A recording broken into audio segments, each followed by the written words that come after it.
Assalamualaikum warahmatullahi wabarakatuh. Kami dari kelompok 1 akan mempresentasikan hasil kerja kami yang berjudul Hakikat Manusia dalam Pelayanan Islam, yang beranggotakan saya, Fernandir Pesusian, Saya Raihan Restu Putra. Saya Nopsa Mustika Prayogi. Dan saya Muhammad Rizal Falevi.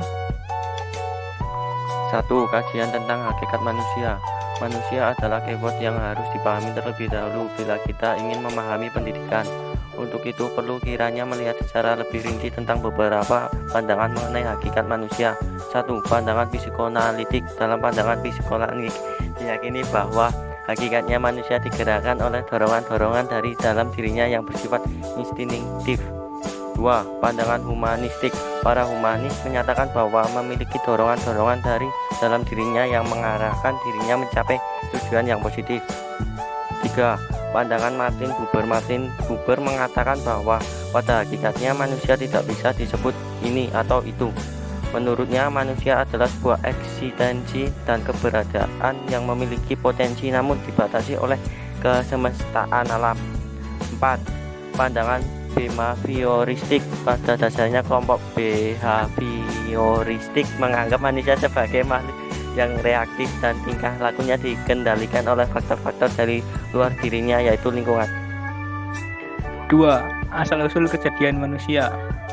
Menurut kitab suci Al-Quran pada surat Al-Hijr 15:28-20-29, asal-usul manusia adalah ketika Allah berfirman, "Dan ingatlah ketika Tuhanmu berfirman kepada para malaikat, sesungguhnya aku akan menciptakan seorang dari tanah liat kering yang berasal dari lumpur hitam yang diberi bentuk.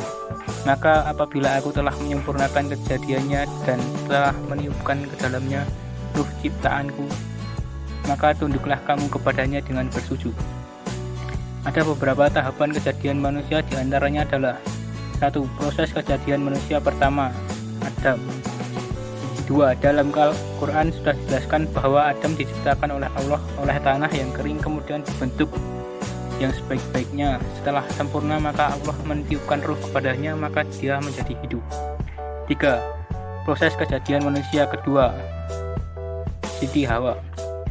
4. Pada dasarnya segala sesuatu yang diciptakan oleh Allah di dunia ini selalu dengan keadaan berpasang-pasangan. Demikian pula halnya dengan manusia. Allah berkehendak menciptakan lawan jenis untuk dijadikan teman hidup atau bisa disebut dengan istri. 5. Proses kejadian manusia ketiga, keturunan Adam dan Hawa. 6. Kejadian manusia ketiga adalah kejadian semua keturunan Adam dan Hawa kecuali Nabi Isa alaihissalam. Dalam proses ini dapat dilihat menurut Al-Quran dan Al-Hadis dan dapat juga ditinjau secara medis. Dan yang terakhir, dari penyajian di atas dapat disimpulkan bahwa asal-usul manusia menurut Al-Quran adalah manusia itu berasal dari saripati tanah yang berasal dari lumpur hitam dan setelah itu dibentuk. Dan dalam penciptaannya terdapat 3 proses bagaimana manusia di muka bumi ini, dan semua itu sudah dijelaskan dalam Al-Quran. 3. Potensi-potensi manusia. Menurut agama Islam adalah makhluk Allah yang berpotensi. Di dalam Al-Quran ada 3 kata yang digunakan untuk menunjukkan kepada manusia. Kata yang digunakan adalah bashar, insan atau nas, dan bani Adam. Potensi itu meliputi potensi jasmani atau fisik, rohani atau spiritual, dan akal atau mind. 3 potensi ini akan memberikan kemampuan kepada manusia untuk menentukan dan memilih jalan hidupnya sendiri. 4. Kelemahan-kelemahan manusia. Kelemahan manusia yang disebut dalam Al-Quran bermacam-macam. Beberapa di antaranya merupakan tabiat buruk. Pertama, manusia bertabiat zalim dan bodoh. Allah berfirman, "Sesungguhnya kami telah mengemukakan amanat tugas keagamaan kepada langit, bumi, dan gunung. Maka semuanya enggan untuk memikul amanat itu dan mereka khawatir akan mengkhianatinya. Dan dipikulah amanat itu oleh manusia. Sesungguhnya manusia itu amat zalim dan amat bodoh." Quran Surat Al-Ahzab ayat ke-72. Kedua, manusia bertabiat membantah. Allah berfirman, "Dan sesungguhnya kami telah mengulang-ulangi bagi manusia dalam Al-Quran ini bermacam-macam perumpamaan. Dan manusia adalah makhluk yang paling banyak membantah." Quran Surat Al-Kahfi ayat ke-54.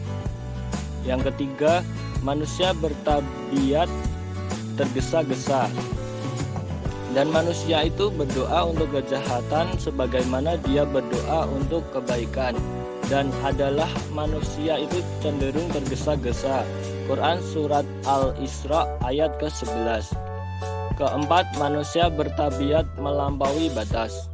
Allah berfirman, dan apabila manusia ditimpa bahaya, dia berdoa kepada Kami. Dan keadaan berbaring, duduk atau berdiri, tetapi setelah Kami hilangkan bahaya itu daripadanya, dia kembali menuju jalan yang sesat, seolah-olah dia tidak pernah berdoa kepada Kami untuk menghilangkan bahaya yang telah menimpanya. Begitulah orang-orang yang melampaui batas itu memandang baik apa yang selalu mereka kerjakan. Quran Surat Yunus ayat ke-12. Kelima, manusia bertabiat ingkar dan tidak berterima kasih kepada Tuhannya. Allah berfirman, sesungguhnya manusia itu sangat ingkar dan tidak berterima kasih kepada Tuhan. Quran Surat Al-Adiyat ayat ke-6.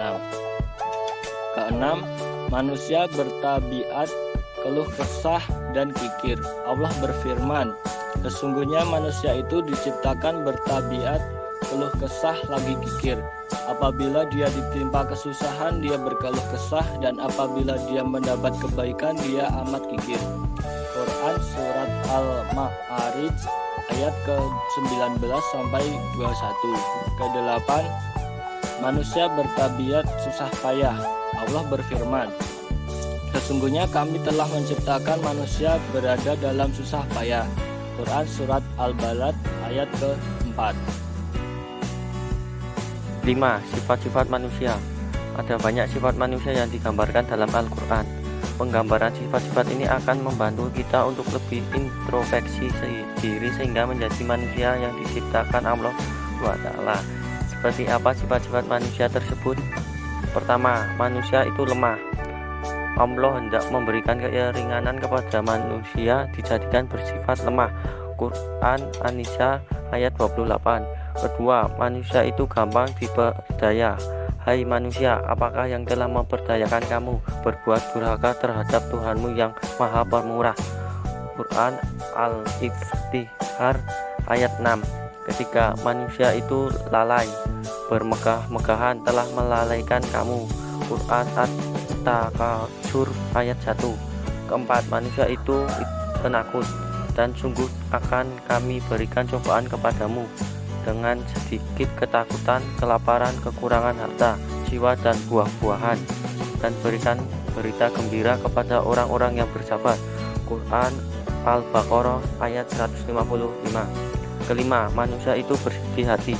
Sesungguhnya orang-orang mukmin, orang-orang Yahudi, orang-orang Nasrani adalah orang-orang Sabin. Siapa saja di antara mereka yang benar-benar beriman kepada Allah hari kemudian dan beramal saleh, mereka akan menerima pahala dari Tuhan mereka.